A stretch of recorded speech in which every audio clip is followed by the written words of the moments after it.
Okay, now we come to questions number 2 in Victoria questions. Okay, now for this one, the students normally having issues on cash flow is they don't know where to start. So the easiest way to start a cash flow is actually refers to the notes to account. So in your notes to account, you can look at here, it is your notes to account.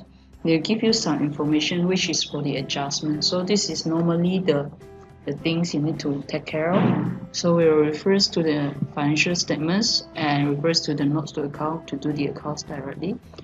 So if you look at here, the first one, they say that this fixed asset has a cost of 100,000. So means here your NCA, non-current asset, has a cost. Okay, balance BD according to your questions, opening is 600,000. Okay, and closing is 730. Okay, this is according to your questions. Now during this year, they say this one, the fixed asset with the cost of 100,000, net value is 20,000, was sold for 25,000. So you have a disposal. The cost for the asset originally is 100,000. Beside this, then you check here, you see a revaluation reserve. Now initially there's nothing, but end of the year you have 50. Means that current year your asset has been revaluated upward, so you have a revaluations. Now on the credit side of your non-current asset is either balance CD or disposal. Normally only these two items will appear here. On the debit side of your non-current asset is either this one balance, okay, or your revaluations or cash. So if you look at this, you will have a cash as a balancing figures in which it refers to your purchasing your fixed assets. Okay, here the total is 830 minus of 650, you get this 180. So this is so later when you prepare your non-current asset in your cash flow from investing activities, you will have here cash outflow, is it? Okay, because you're paying 180 to buy your non-current asset, so minus your cash outflow. Okay, now beside, if you look at here, beside your cost of your asset, you also have accumulated depreciations. So here you have accumulated depreciations. Opening on accumulated depreciations is on this one credit side, guys, don't forget about it. Okay, now here you have a closing 240 balance CD. Okay, now if you look at these questions, they mentions that the cost of the asset is 100,000, but then the book value of the asset is 20,000, means that you have been depreciated for 80,000. Okay, so this one, since you dispose it, so here will transfer to disposal accounts. So here this is your depreciations for current year. It will be 100,000. Okay, so total you have 320 here, and here you have 320. Okay, now the next account that is related to this is disposal. So during this year, your cost for your NCA, non-current asset accounts, is 100,000. The double entry is here, this and here. Okay, and then you have your accumulated depreciations. Okay, and here is 80,000 from debit and credit here. Now according to the questions, they say that it has been sold, it was sold for 25,000, means that you receive cash of 25,000. Then you have a balance of 5,000. This 5,000 is a profit on disposal, or we say gain on disposal. Okay, now here you have 105, 105. Okay. Now so this is the three account involved for adjustment number 1, means your notes to account. Then we go on to read the adjustment number 2. This is the interest. Okay, look at here, interest is due half yearly, 30th of March and 31st of September, and was paid on the due date. It was paid on the due date. And if you look at here, there is no interest payable, means that you have cleared all your interest. Okay, now 50% of the 50,000 of the 10% loan was repaid on 30th of September year 2.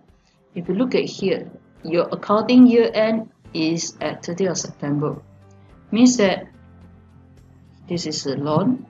I have borrowed your 100,000 from the beginning of the year till the last day of the year. So I have been using your loan, your money. Let's say I'm been using your 100 ringgit from the first day of the year to the end of this year. So basically, when I pay you interest, I have to pay according to this amount, 100,000, because I've been using your money, okay, from the first day to the last day. So when I pay interest, it depends on how long I have been using your money. I have been using it for 1 year, so I have to pay interest for 1 year. So 1 year will be 100 times 10. The interest basically, okay, this is the interest, okay. So interest basically during the year profit and loss, you transfer to profit and loss. Is 10,000 because during the year you need to spend 10,000. And then here basically is a cash amount 10,000. So this one will also have an effect on your cash flow later. Now, these questions, if they say this loan was repaid on 31st of March, basically it will affect your answer. If the loan was repaid on 31st of March, means that I only use your loan for half a year. Then the 10% will only times the first half year, and I will pay interest on 50,000 for the next half year. Okay, so the answer will be different. So if you have to read the answer, read the questions carefully.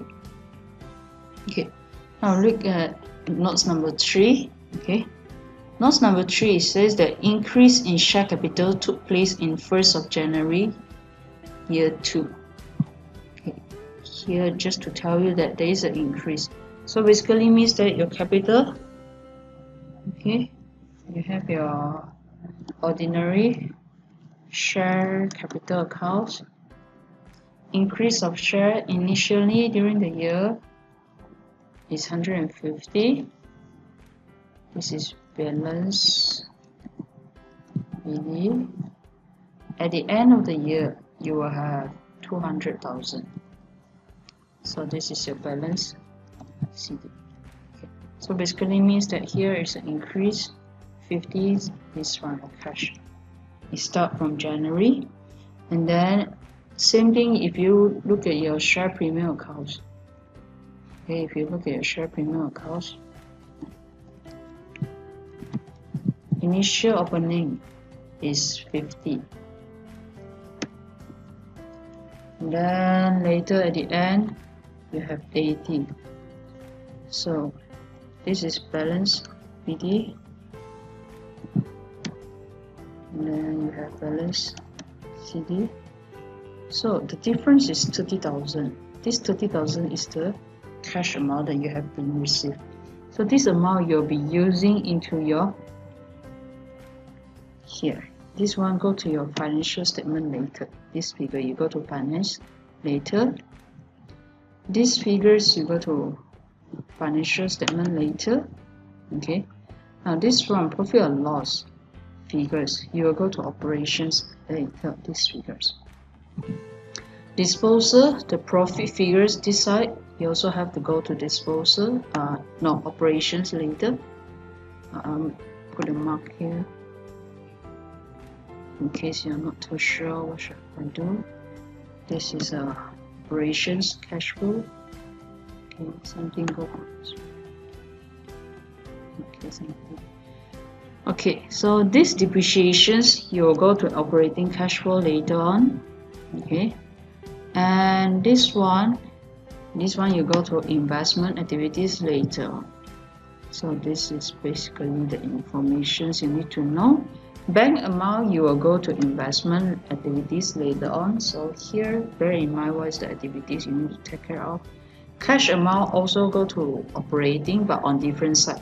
This question because you have clear your debts so you cannot see, but we'll show you in other questions when there is a different things. Okay, now if you are done with this number 3, then we will go on with number 4. Okay, number 4. Here, number 4 is mentions that interim dividends of 5 cents per share was paid on 6th of May, year 2, to holders of all the shares issued during that date. Now, if you look at here, number 3, notes number 3, they are telling you that the share capitals took place increase is on 1st of January, and dividend was paid on May. Means that your figures, when you calculate your dividends, you should base on the new figures. This is the 200 figures. Okay, you should base on these 200 figures, because when I give you dividends, I already issued the share capitals.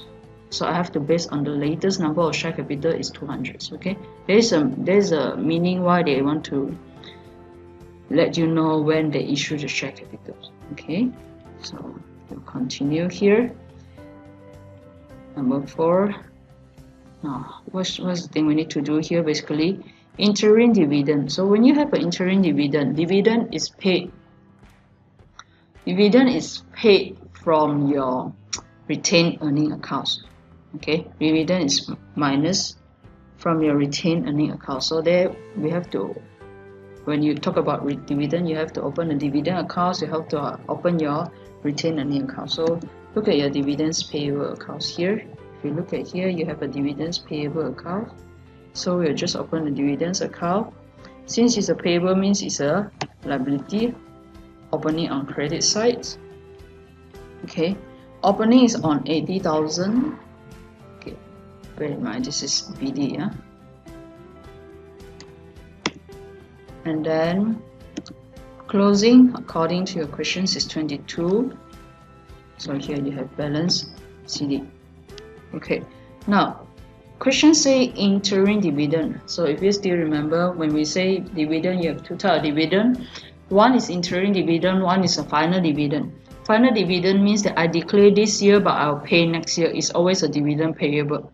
But if I say it's an interim dividend, means that I declare this year and I paid this year. Okay, so if you look at this one, questions say interim dividend is 5 cents per shares. Okay, 5 cents per shares. So you need to time. Okay, so you need to times. Okay, since it's 5 cents per shares, 0.05 times number of shares. If you look at here, number of shares you have 200 divided by 1, so you have 200 unit of shares. So this is 10,000. 10,000 is your interim dividend. So when you pay dividend, okay, when you pay dividend, you have actually interim dividend. Okay, now interim dividend is basically in your retained earning. Okay, so you will have 10,000. See, so in your retained earning accounts,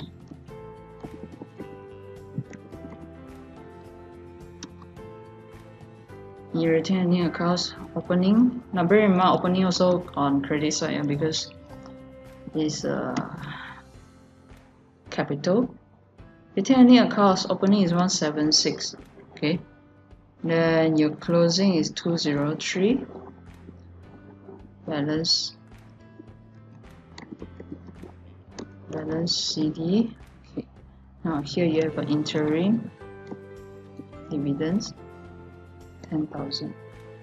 Okay, then if you look at this, we still have final dividend that we agree to pay them this year, 22,000, right? So you also have to minus from your interim dividend.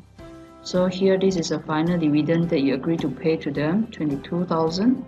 So double entry, final dividend, but still minus from retained earning, 22,000. So how much in terms of cash that you pay for your dividend is actually 28,000. So these figures, you're going to use it in operations, or you may also want to put it in investment. It doesn't matter, both also okay. Okay, so this is basic accounts that you need for your cash flow adjustment. Then now the last one, if you look at here, taxation has not been allowed, so please just ignore it. Then you just ignore the taxation. So after you open all your T accounts, the next step that we need to do is basically to prepare your cash flow statements. Okay. Okay, now if you look at this, when we need to prepare the cash flow statement, there is a certain format for your cash flow. Now this type of format, it will not change. So the only thing that you need to do to remember this format is basically practice your questions. This is something that I cannot help you to remember the format. Okay, so just please practice it. Okay, now look at here. Just now the retained earning we haven't finished. We have one balance. This is the profit or loss for the year. So this profit or loss for the year, if you look at the balancing figures, you have 203 plus 22 plus 10 minus 176. You should have 56, not 59 for current year profit. So here, cash flow from operating activities is basically start from profit before tax.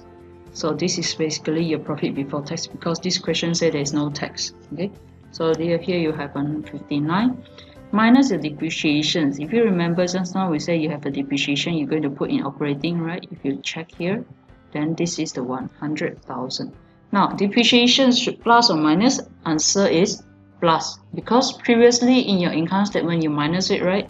But this is a non-cash item, so now you have to add back. Okay. Then second is profit on sale of disposal. So this one already done. Okay, this one we have done it. Okay, now next is the profit on disposal. This one 5. This 5 ringgit, okay, previously you add on to your income statement because you think it's a profit for you. Okay, it's a profit for you, so you add on to your profit. But now we are going to minus it. The reason is because this 5 ringgit is a non-cash item. Non-cash item means you are not getting back 5 ringgit. You actually get back 25 ringgit in cash. So we are doing cash flow, so we only look at cash. So here minus 5. Later on you're going to add back the cash. Now interest expenses, you'll be here, cash flow side. Okay. So you will have here 10 ringgit. Interest expenses. Okay, basically this one cash should go to the bottom part. Okay, the top part should use the profit and loss figures because we are adjusting your profit and loss. Okay, since it's the same figures, it's like okay.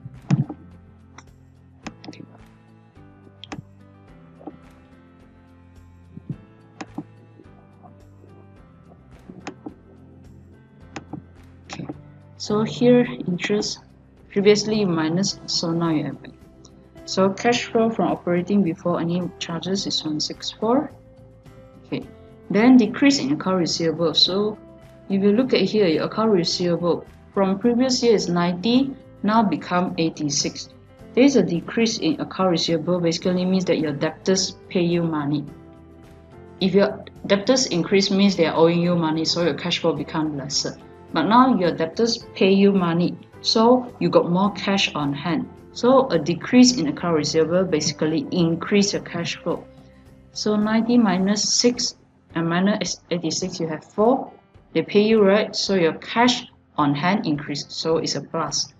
But then next, if you look at your inventory, it's 81 to 90. Means that my inventory amount has been increased. Means that I have more stock in my warehouse now. So all this stock I use my money to pay. So my cash will reduce. So 81 to 90, there is an increase of 9. So minus 9 because my $9 cash go out already. Now next, if you look at here, account payable. Here you have account payable 48 to 50. Means that previously you owe them 48. This year you owe them 50. So the amount of difference by 2 basically means that you keep the money with you. You are not paying them. So your cash flow is actually increased. So now you have a subtotal of 161. Okay, from 164 minus plus 4 minus 9 plus 2, you get 161. And the interest paid is basically this one on cash item. Interest paid. So you have 10. This one you have the minus, interest paid. Since it's paid means cash go out. And then dividend paid, if you look at here, cash go out 28,000. So also money go out minus 28,000. Okay. So now you got a cash flow from operating activities is 123. 123. Okay. So now next one. Cash flow from financing activities, purchase of your non-current assets. If you look at here, you have something you still need to adjust, right? Purchase of your non-current asset, investing activities, disposal of your non-current asset, investing activities. Okay, so two things, 180 and 25. How are we going to record it? This one, 25. So 180, purchase of non-current asset, right? Means you pay, right? So money reduced. Okay.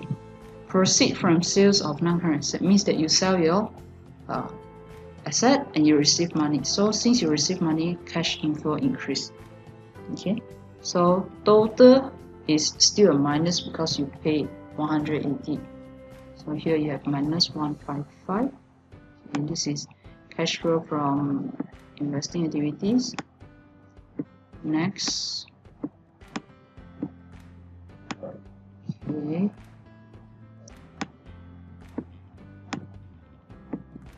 Next we will have this one. If you look at this, beside these two, we still have financing activities from here.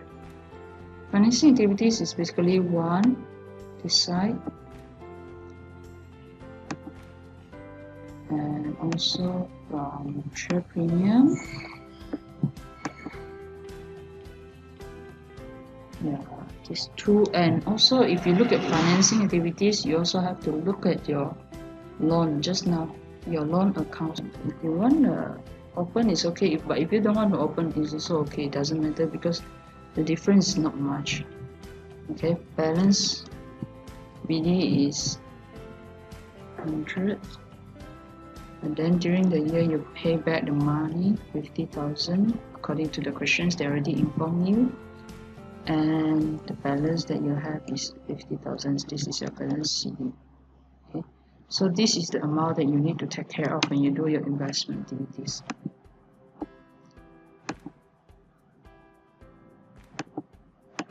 So here, proceed from share capital is 30,000, 50,000. Proceed from payment to long-term loan. Now this is share capital 50,000, and then plus the 30,000 here.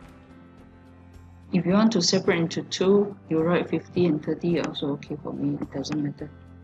So if let's say you want to put into two, it's okay. You can put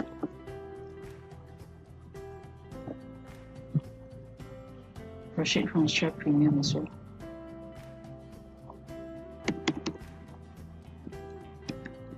Here is 30,000. Okay. Payment, since it's a payment for your loan, means it's a minus because cash outflow. So here total you have 30,000. Okay, 30,000 is plus. Okay. So after plus and minus, you can notice that at the end you actually have a minus 2 in your cash flow. Now how much is the cash at the beginning of the periods? If you look at year 1, your cash is 4, but you have a bank overdraft of 13. So your opening cash flow is 13 minus 4, you will have negative 9. Okay. At the end of the periods, 7, but then bank overdraft is 18. So you should have a negative 11. Now by right, you should start from here, negative 2 plus negative 9 equals to negative 11. So you should have this answer. You can actually check your answer from this statement. So this is the overall things for your cash flow for this question. So please try to practice more. Okay, that's all.